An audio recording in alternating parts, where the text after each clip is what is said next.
Welcome back, Defenders. Jake here. There's a lot going on, but of course, we have to first start with these Russian attacks on Ukraine's energy infrastructure. Energy company loses 100% of generation capacity after Russia finally destroys Kyiv's primary thermoelectric power plants. A Russian attack overnight on April 11th destroyed the Tripolia thermal power plant for the city of Kyiv. This power plant actually provided electricity to 3 different oblasts. I can zoom in and show you where this is located, south of the city of Kyiv on the Dnieper River. And Russia destroyed it last night. It's probably going to take billions of dollars to rebuild this facility, and it's going to take years. So this was always the plan of MAGA Republicans.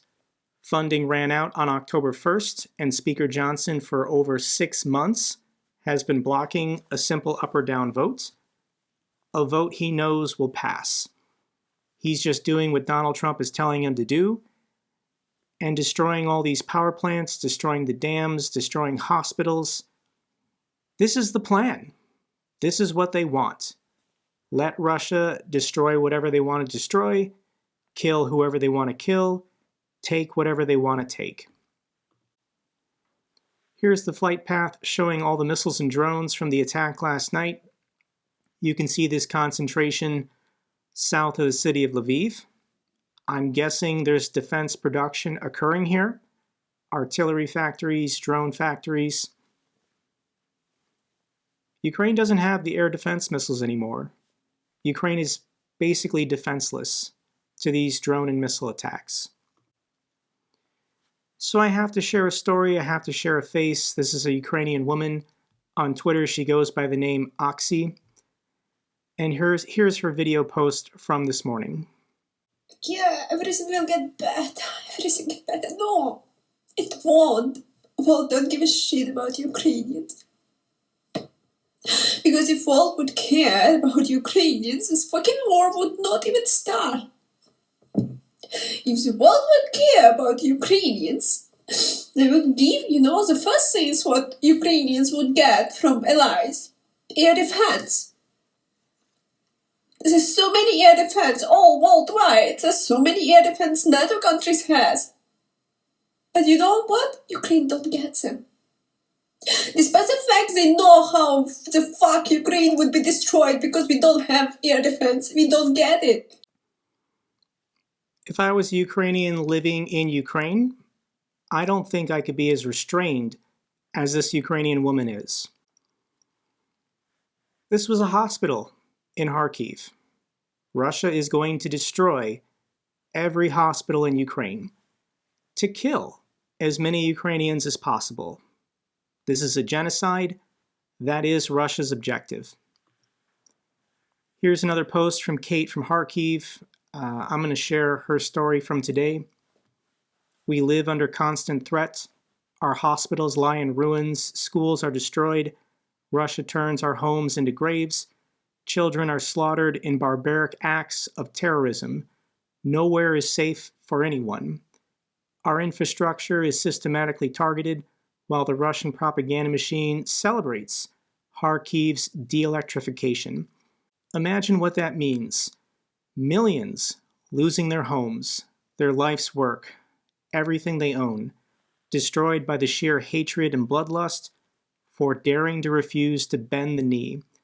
Condemn this, arm us to fight back, do the only right thing, don't sit comfortably under NATO's umbrella, worrying about Russian oil refineries. United States General warns Congress time is running out for Ukraine.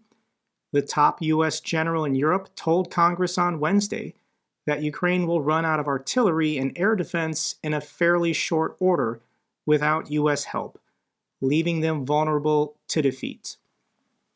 Doesn't matter what America's top military experts, top security defense experts say.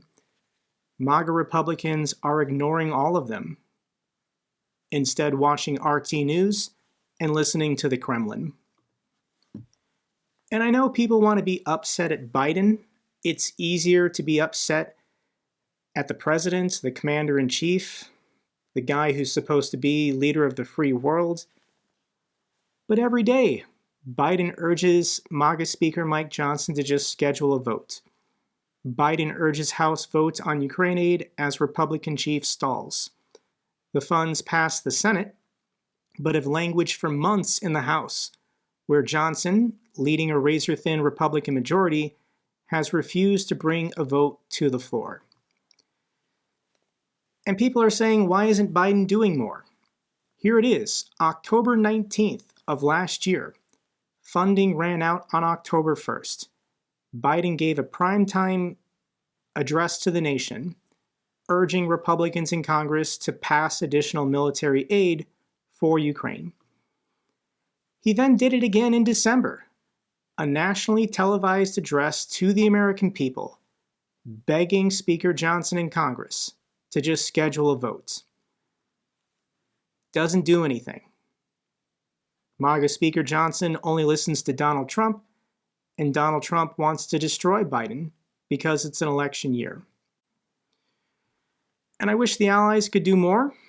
I showed you this video of the UK Foreign Minister's David Cameron putting out this slick video saying he was going to get on the phone and go to DC this week to meet with Speaker Johnson.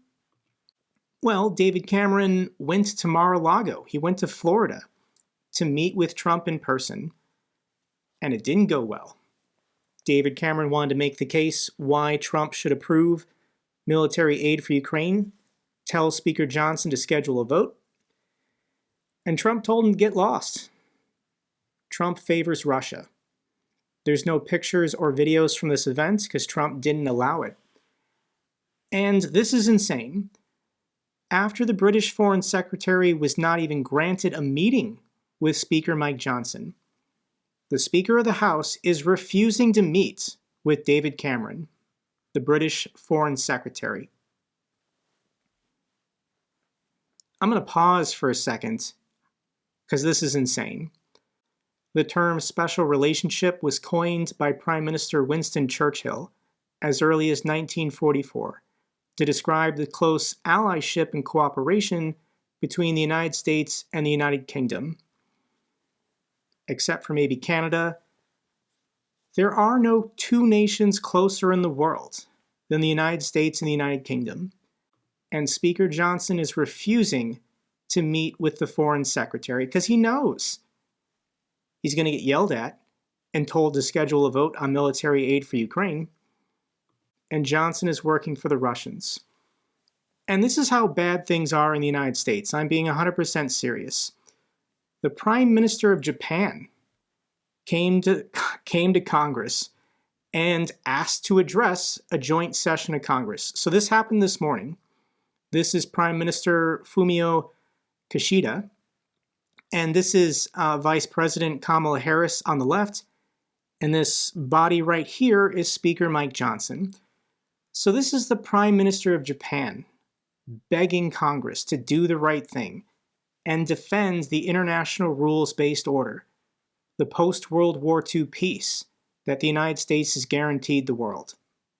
The world needs the United States to continue playing this pivotal role in the affairs of nations.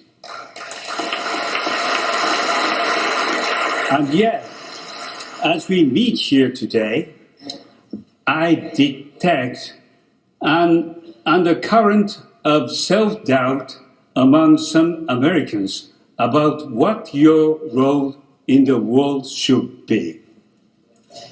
This self-doubt is arising at the time when our world is at history's turning point. The post-Cold War era is already behind us, and we are now at inflection point that will define the next stage of human history. The international order that the U.S. worked for generations to build is facing new challenges. challenges from those with values and principles very different from ours. It's very difficult for Japanese people to learn English. The grammar and structure is so different.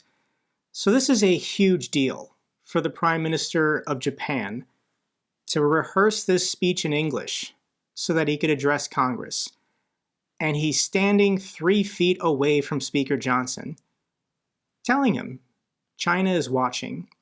If you think China is a serious military threat, we have to help Ukraine defeat the Russians. The Russians, the Chinese, the North Koreans, the Iranians are all militarily working together to destroy democracy and freedom around the world. And authoritarians hate democracy because it makes them feel weak and insecure. If you're President Xi of China, the dictator of China for life, what do you fear? And you fear your own people, a popular uprising. If they've got freedom of speech, freedom of the press, freedom to protest in South Korea or Japan or Taiwan, then as a dictator, you don't feel comfortable. You don't feel safe because your people might want those freedoms as well.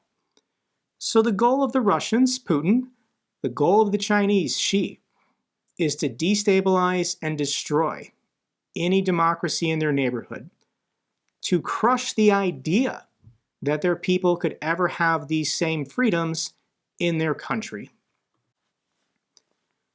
Trump says he will not visit Ukraine as a presidential candidate. Immediately when this invasion began, Trump was saying that Putin was a genius for invading Ukraine, and President Zelensky has had an open invitation for Donald Trump to come to Kyiv, come to Ukraine and see Russian war crimes for himself. Donald Trump is a coward, and he's never accepted this invitation. He has no intention of ever going to Ukraine or really helping anyone in Europe. Zelensky calls Trump's alleged peace plan for Ukraine very primitive.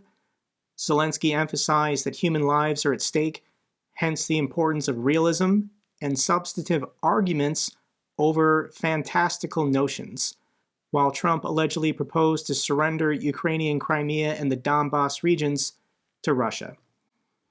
Here's Trump's peace plan. Pull out of NATO, destroy NATO, and pull all US military forces out of Europe. Let the Russians have whatever they want. And what the Russians want is their old empire back. So the Baltics will be destroyed. All the people will be Russified. Russia already controls Belarus. If Russia can get Ukraine, Moldova will be taken in a weekend. And then it's about destabilizing the democracies of Eastern Europe and installing pro-Russian governments, pro-Russian dictators, like the current government in Hungary, the current government in Slovakia. Russia will militarily intervene to help their neighbors, their dictatorial allies in Europe. The games will never stop. Russia will continue pumping poison into our social media, into our democracies under the guise of protecting free speech. And these wars will never end. The destabilization of Europe will never end. So where's the hope? Where's the silver lining in today's video? EU Parliament refuses decision on budget until members commit more Patriots to Ukraine. This happened today. This is an impassioned speech from a member of the EU Parliament. His name is Guy Verhofstadt. He's a representative from Belgium. And I'm going to play this clip for you. It speaks for itself. Thank you very much, Mr. President. I have, in fact, a point of order to ask you to change the agenda of today. Because today I have to tell you I'm that sick of what is happening in Ukraine. That sick, why? Because as you have all seen the last 20 days, there are these numerous attacks by the Russians on the ordinary cities of Ukraine, hospitals, power installations, apartment blocks. And what I find scandal is that Europe, who is opening the door for Ukraine, and the European Council is not even capable in such an urgency to decide to send a number of anti-missile systems to Ukraine. There are in total, Mr. President,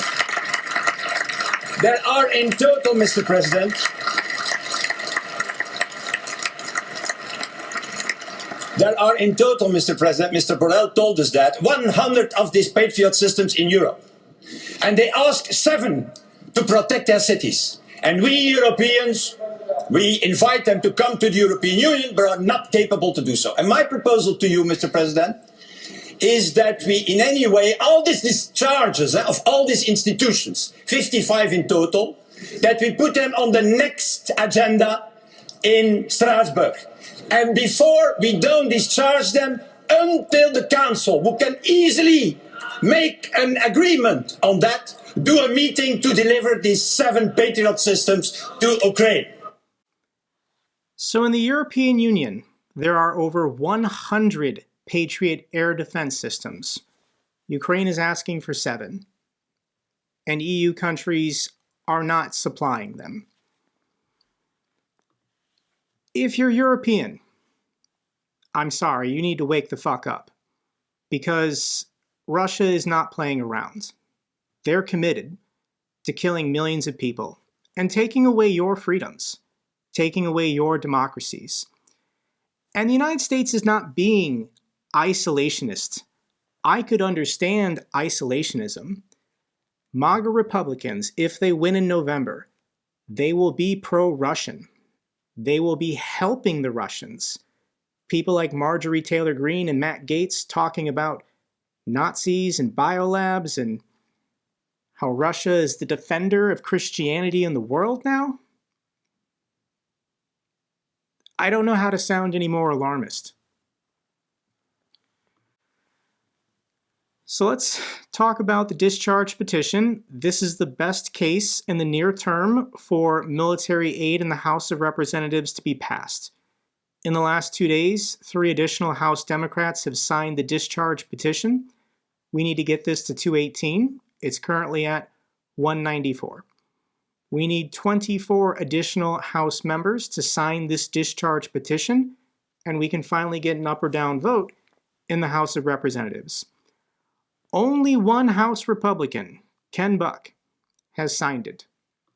Here's a list of House Republicans who say they support Ukraine, say they oppose Russia, but they're scared. They're too scared to sign this discharge petition for fear of reprisals from Donald Trump and Mike Johnson. The next story has been getting the United States a lot of hate the last day. U.S. Defense Secretary criticizes Kyiv's strike on Russian oil refineries. U.S. Defense Secretary Lloyd Austin's latest comments further cemented Washington's position, though some continue to question the motive behind the Biden administration's stance. I've made this argument the last 2 or 3 weeks. When the United States says we do not encourage strikes on Russian oil refineries, that's not the same as condemning or discouraging. In politics, you can be creative with your language, to be ambiguous, to conceal intentions, motives, or desires. So this is Secretary of Defense Lloyd Austin testifying before Congress, making another one of these statements. Actually listen to what he says. Certainly, those attacks could have a knock-on effect in terms of the global energy situation, but quite frankly, I think Ukraine is better served in going after tactical and operational targets that can directly influence the current fight. So. That's all he said. I think Ukraine would be better served going after tactical and operational military targets. Is the United States condemning anything? Is the United States discouraging anything? All he said is, I think it would be better if they targeted other stuff than oil refineries. Doesn't mean the United States is telling them to stop doing anything. There was another clip that went viral in the last day. While Secretary of Defense Lloyd Austin was testifying before the Senate, before the House, U.S. Assistant Secretary of Defense Wallander was being questioned. This man right here, he is a Republican from the state of Georgia, Representative Austin Scott. Here is his line of questioning for the DOD. When the Ukrainians hit Russia's oil and gas infrastructure, the Biden administration came out and condemned the Ukrainians for hitting Russia's oil and gas infrastructure. And Biden never condemned it. They only said we are not encouraging it. And suggested that they should not do that again. Can you tell me why, while Russia is attacking Ukrainians' oil and gas and energy sector, why shouldn't the Ukrainians attack the Russian oil and gas and energy sector? The issue on attacking critical infrastructure is when those are civilian targets, we have concerns because Ukraine holds itself to the highest standards of observing the laws of armed conflict, and that's saying we have concerns is not the same as saying we condemn or we discourage. one of the elements of being a European democracy. But the Russians are attacking the oil and gas infrastructure in Ukraine, correct? Absolutely. And if you're going to win a war, you can't sit back and take punches and not deliver punches. So why shouldn't the Ukrainians attack the oil and gas infrastructure in Russia? Congressman, we have concerns about striking at civilian targets when we support countries. Again, this is Ukraine's sovereign decision, but we express those concerns. But it's Ukraine's decision. We express our concerns. Concerns mean nothing in war. Those oil and gas infrastructures in Russia are owned by the Kremlin, correct? It's not like they're owned by a private corporation that have shareholders and private assets are being destroyed. They are owned by private Russian citizens who are part of the Putin regime. That is correct. I mean, it makes sense to me that we should destroy them. So this member of Congress, Austin Scott, says we should destroy Russian oil refineries. But Austin Scott hasn't signed the discharge petition. So you're not really helping. Getting fired up. Here's a tweet. I think this is Lithuania's foreign affairs minister. In World War II, the Allies bombed Nazi Germany's oil depots as a high priority military target. That's the tweet. This is what we got to do now. It's total war. Russia is destroying hospitals, power plants, hydroelectric power plants, dams. Ukraine has to continue. Ukraine has to do more to get Russia's oil and gas reserves depleted so their military can't function. These are valid military targets. Ukraine is going to continue these attacks. The United States is going to fake they're concerned and they're not going to encourage them. But this is how we defeat Russia. This is the game plan now. The more people come around to this and realize this, Russia has to collapse economically to destabilize the Putin regime. It's the only way. It's the only way. Devastating to see. Russia's Orenburg region battles a historic flood. I don't know how long this video is going, guys. I wanted to talk about these floods. The city of Orenburg is pretty big. This Russian city has over 500,000 people, and it's flooded due to the failure of these dams. Because of lack of maintenance and corruption, dams across Russia are now just bursting under heavy rainfall and melting snow. This is where Orenburg is located, close to the Kazakh border. And there's videos online of the city being flooded. I'll link it down below. And let me share just a little bit of this video of a woman caught in the flooding. Вот такое вот у нас сегодня доброе утро. Это наш дом. старенький. Вот это наш дом новенький. Теперь мы здесь живем. На крыше. Rather than caring for his own people, Putin would rather wage war and conquer Europe. Here's a map showing the flood levels. Normally this river is much more manageable, but given the flooding and the breach of the dam, it does look like a third of the city is now underwater. What else is going wrong for Russia? Always worth a mention. Russian attack helicopter crashes near Crimea. It was shot down by their own air defense again. Russia accidentally drops Fab 1500 aerial glide bomb on the city of Donetsk. This is occupied territory. There is a video online. If this bomb had gone off, Russia would have said Ukraine did it, but Russia's the only one firing these Fab 1500s. It fell into this store in Donetsk and didn't explode, but this is Russia. Let's get to the good news for Ukraine. U.S. transfers seized Iranian arms, over 5,000 AK-47s. These were weapons Iran was sending to the Houthis, and the U.S. Navy intercepted it, redirected it, and just gave it to the Ukrainians. This is nice, but it's not Patriot air defense systems or $60 billion in military aid.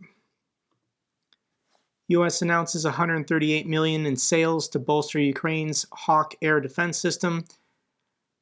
Congress has the power of the purse. Biden just can't give these to Ukraine. So Ukraine had to purchase them, but they did purchase from U.S. inventories $138 million worth of air defense missiles.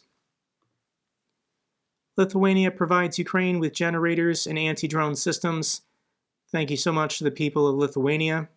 Since the full-scale invasion began, they've given over $650 million in aid. Germany sent another aid package to Ukraine. This is what's included. Thank you so much to the people of Germany, but if we could swap all this out and do Patriot missiles instead, I think that would help Ukraine more this week. Final clip I have for you is once again Maria Avdiva. She's in the city of Odessa. Odessa yesterday celebrated the 80th anniversary of the liberation of their city from Nazi Germany.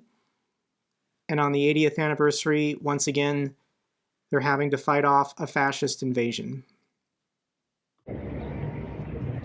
Hello from Odessa. Today is 10th of April, the day when Odessa celebrates liberation from Nazis. And today is the anniversary, 80 years since liberation. And this day, Russia attacked Odessa with several missiles following the night of attacks with Shahid drones. This is the city Russia claims it wants to liberate. But Odessa does not need any Russian liberation or anything Russian. This was, is, and will be a Ukrainian city. Slava Ukraini! I still believe that Russia is going to lose this war, and Ukraine is going to win. But it's a question of how much time. How much longer is this war going to go on? And the price. What price is Ukraine going to have to pay in the lives of their people before the West finally wakes up and gives Ukraine everything they need to end these wars? That's all for this update video. Glory to Ukraine, glory to the heroes. If you found this video informative, give me a thumbs up. Best way to support the channel. Comments and questions, let me know down below. I love hearing from you guys. Till the next video, keep defending the truth, keep defending democracy.